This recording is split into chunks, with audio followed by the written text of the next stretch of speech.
Hi, I'm Bob from Plastic Pipe Shop, and in this video we're going to have a little look at PTFE tape and how you apply it and what you use it for. Now, PTFE is a type of plastic, but it's used in a tape form. I'll give you a close-up of that. In a tape form to wind around threads so that when you thread two threaded fittings together, it gives you a seal, a watertight or an airtight seal on the thread. First important thing is that PTFE tape comes with a little cap over the top of it. Now that's to keep the PTFE tape clean. All too often people take the cap off and then just chuck the PTFE tape into their toolbox. They get all sorts of little bits of grit and dirt and fluff on the PTFE tape. Then when they go to use it, they're surprised that their joint starts leaking, and it's because of all those tiny bits of fluff and dirt. So make sure you put the cap back on your PTFE tape, keep it as clean as possible. Even put it in a bag in your toolbox. If you have got some dirty PTFE tape, take a few winds off and throw it away, and then start using the clean stuff underneath.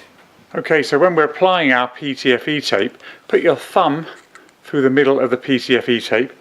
I use the thumb on my right hand for it.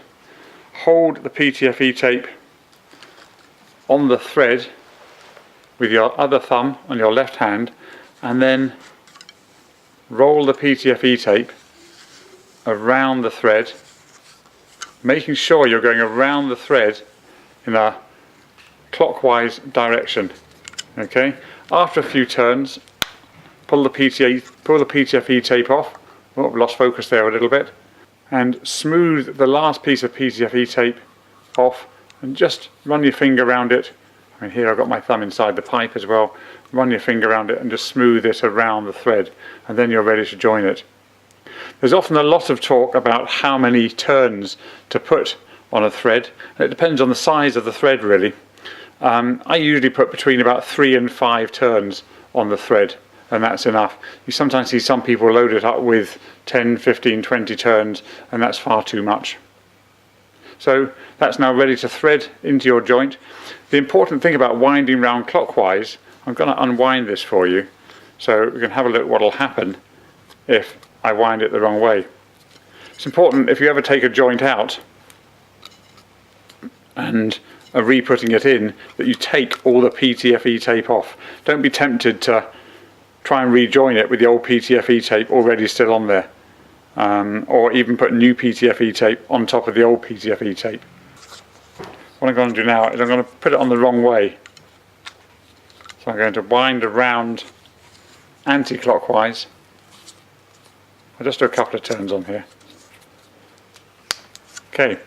Now that's done anti-clockwise, you can imagine if I'm threading this into a socket, the moment I start to thread it in, the thread is going to want to peel off and take off the PTFE tape, whereas when it was wrapped on the other way, when it was being screwed in, it actually went in the same direction as the PTFE tape, so the PTFE tape didn't peel off as it was threaded.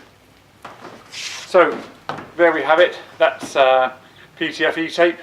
Keep it clean, hold it in your thumb, hold it on the joint, turn it around the thread clockwise, don't reuse it, okay, and only do it for maybe 3 to 5 turns, 7 turns at most. Okay, thanks for watching, bye.